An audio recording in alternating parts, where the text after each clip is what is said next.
Magandang umaga po sa lahat. Luzon, Visayas, Mindanao, kung saan kayong panig ng mundo po. Ayan, nabubulol na.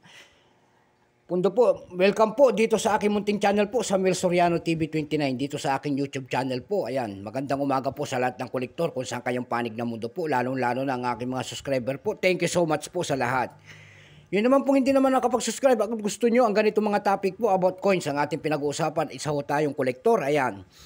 Kung gusto niyo po ang ganito mga topic, baka pwede makisuyo naman at malaking tulong na po yan sa aking YouTube channel po. Yung inyong subscribe po, like and share. Pakipindot naman po ang like button po para ma-update po kayo sa mga latest ko pang gagawin mga video po. Dito sa aking YouTube channel po, ang pinag-uusapan po ay barya at ito ay ating hilig. Ayan, parati natin sinasabi. Hilig ho natin mangulikta ng barya, kaya ito ang ating pinasok na propesyon. Ayan, ganun ba?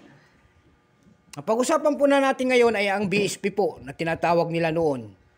After 1 year pa, tinatawag na nito na semi-hard to find po. Ayan. Tinatawag 1 year pa, sinasabi na nila na ito po ay semi-hard to find. 3.9 po. Ayan. 3.9. BSP, 5 pesos po. Nakikita nyo po ang isang imahe ng isang lalaki po nakaharap po sa kanang bahagi po. Ayan. Malapit po sa kanyang harap ay nakalagay po naman diyan sa kanyang harap. Ayan po, 5 pesos po. Ayan po, mababasa po, malinaw na malinaw ang kanyang pangalan po. Siya po ay si Emilio Aguinaldo. Ayan. In the year 1999 po, ang Republika ng Pilipinas ang napaloob sa kanyang ulo. Pagtaliko doon natin yan, makikita natin ang isang catwheel po at ang sale of the central bank with circle and gear design with scallop border. Ayan. Nako, napakahirap. Yan palang ibig sabihin yan. Ayan po. Bangko Sentral ng Pilipinas po. Ang ibig sabihin pala niyan, sales central bank within circle and gear design within scallop border. Ayan. Nako. Ito pong 1999 na po ito. Ito po ay hindi ginawa dito sa atin. Ito po ay Royal Canadian Mint. Ayan. At BSP Mint pala, hindi pala. Yung 1995 pala hanggang 1997, ayan yata, may mga Royal Canadian Mint. Ito pala ay hindi. Ayan. Sorry po, sorry. Ito po ay 1 year pa. Marami na tayo naririnig na ito po ay pinag-iinteresan na ng semi-hard to find. Ayan.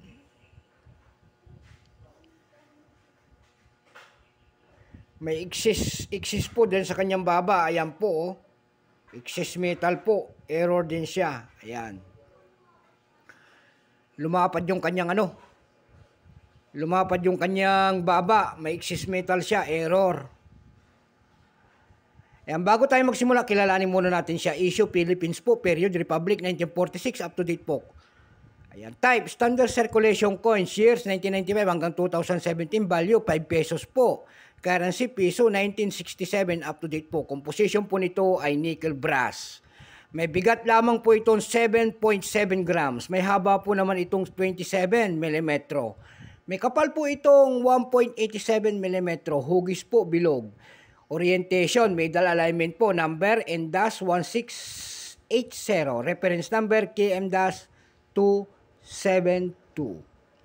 Ito pong 1998, ay 1999 po, reverse. Kung tawagin ito ay reverse die 1. Ito po ay 2% lamang. Kaya nga sinasabi nila, nung narinig ko pa magsimula ako ng kolektor, ito ay parati ko nasa sinasabi, semi-hard to find na po ito kasi 2% lamang. Ayan po.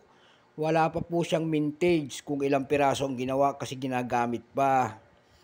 Pero sa mga platform noon, after 1 year, lalo ngayon to, wala na ka nang makikita gaano. Ayan. May ilap na rin po ito sa ating sirkulasyon. Ayan. Hindi ka na gaano makakahanap. Ayan po.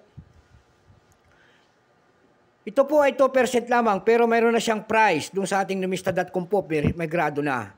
Selling price. Yung kanya extra fine, 22 pesos lamang.